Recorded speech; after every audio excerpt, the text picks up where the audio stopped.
I'm Lisa Davis, Chief of Police for Austin. This is Gail McCant of the Office of Police Oversight. Officers were called here today after multiple 911 calls to the area of a man in a wheelchair with a gun. The gun was displayed multiple times. Officers arrived, and as soon as the initial officer arrived on scene, he was met by a concerned citizen who stated that the subject had a gun in his lap.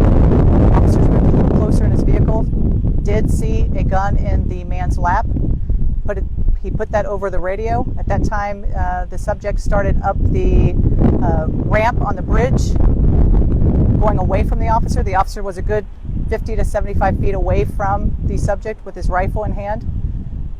The subject then turned in his wheelchair, facing the officer, and began moving backward.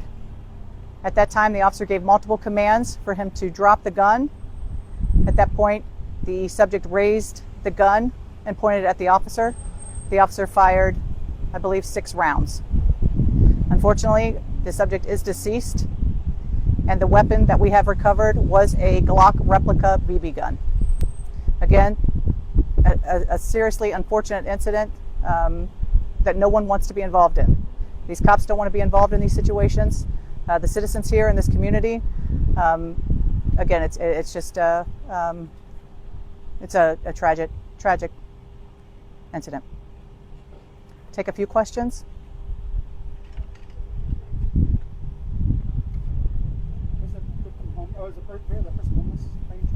We don't know that, if he's homeless or not. But again, I do want to say that this is a preliminary, very, very early on here. But that is the facts as we know them at this point. You said that the person in the wheelchair had the gun on their lap and it was kind of being waved. Was it being pointed at anyone through before? Yes, we do have reports that he was in traffic and pointing the weapon at people in the roadway. I do want to give, again, this is multiple witnesses here that I don't think we have spoken to yet. So I want to give a phone number to ensure that if you have video or if you witnessed this event, that you're able to contact us. So I want to give you the number. Stand by.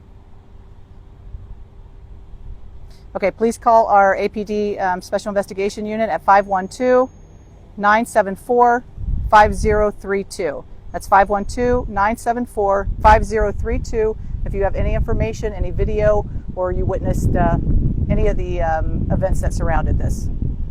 I was talking with some people here as they were passing, and they were kind of saying this is somewhat becoming an area of uprising and gun violence, and they're seeing more in their neighborhoods. Wanted to see your opinions on that. Are you guys noticing more kind of gun activity here in this area?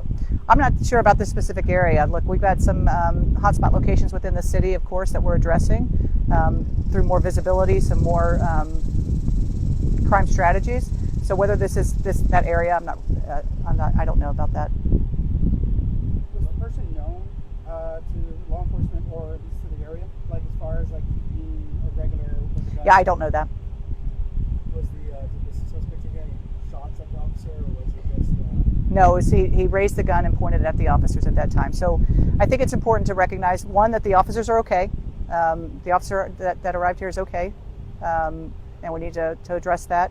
But again, very early, we will have a press conference next week, Tuesday or Wednesday, to speak more on this, to talk about more information that we find out. But as we know it today and right now, that's what we have. But real quick, last Sunday we spoke about body camera footage you just released about traffic signal that jumped into an officer as well. You mentioned multiple times that this is something that no officer wants to be involved in.